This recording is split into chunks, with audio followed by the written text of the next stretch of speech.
மத்திய அரசின் தேசிய காசநோய் ஒழிப்பு திட்டத்திற்கு தலைமை ஆலோசகராக நியமிக்கப்பட்டுள்ள சௌமியா சுவாமிநாதன் காசநோய்களுக்கு பரிசோதனை மற்றும் மருந்துகள் கிடைக்க செய்வதற்கு முன்னுரிமை அளிக்கப் போவதாக கூறியுள்ளார்.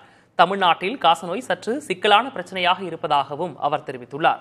அவருடன் செய்தியாளர் ரமேஷ் நடத்திய கலந்துரையாடலை தற்போது காணலாம். மத்திய சுகாதாரத்துறையில ஒரு முக்கியமான பொறுப்பு தேசிய அளவில் உங்களுக்கு கிடைத்திருக்கிறது. இந்த காசநோய் ஒழிப்புல உங்களுடைய பங்களிப்பு எப்படி இருக்கும்? வணக்கம்.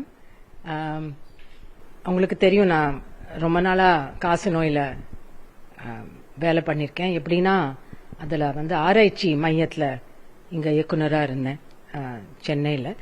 ஸோ எனக்கு நம்ம நாட்டிலேருந்து டிபி அழிக்கணும் அப்படின்னு ரொம்ப வருஷமா என்னோட ஆசை. அது இப்போ எனக்கு அந்த ஒரு வாய்ப்பு கொடுத்துருக்காங்க. இப்போ நம்ம பார்த்தோம்னா காசநோயை ஒழிக்கணும் அப்படின்னு ஒரு ப்ரோக்ராம் ஒரு 5-6 வருஷமா ஓடிட்டு இருக்கு நம்ம நாட்டில்.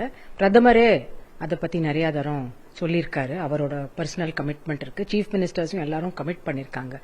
ஆனாலும் இப்ப நம்ம என்ன அந்த கண்டிஷன், என்ன ஸ்டேட்டஸ் அப்படின்னு பார்த்தோம்னா, ஒரு நாள்ல 24 மணி நேரத்துல கிட்டத்தட்ட 1000 பேர் இறந்து போறாங்க டிபி காசநோயினால மட்டும் நம்ம நாட்டில்.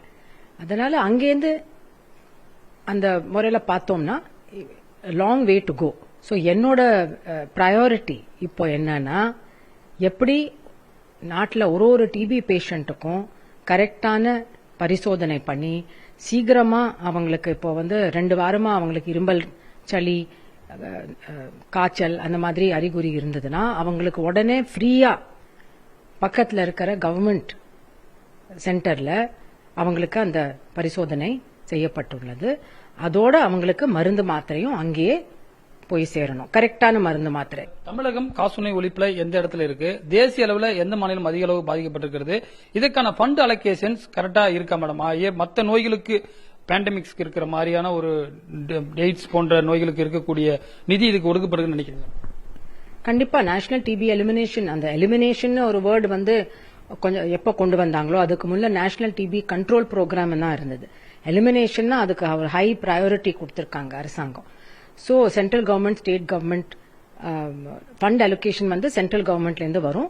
ட்ரக்ஸ், டயக்னாஸ்டிக்ஸ் அதெல்லாம் அவங்களே வாங்கி கொடுக்கறாங்க. அதுல கொஞ்சம் சில ப்ராப்ளம்ஸ் இருந்திருக்கு. போன ஒரு வருஷத்துல ட்ரக்ஸ் கொஞ்சம் இர்ரெகுலரா வந்துட்டு இருந்தது.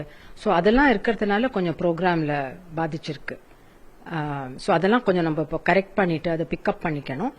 ஃபண்டு பொறுத்த வரைக்கும் ஒன்றும் கம்மி கிடையாது. ஆனா அந்த சப்ளை செயின், ப்ரொக்யூர்மெண்ட், கரெக்டான டைமுக்கு ட்ரக்கை வாங்கி டிஸ்பேச் பண்ணி அந்தந்த இடத்துல போய் சேரணுமே, அதுல கொஞ்சம் சிக்கல் இருந்தது.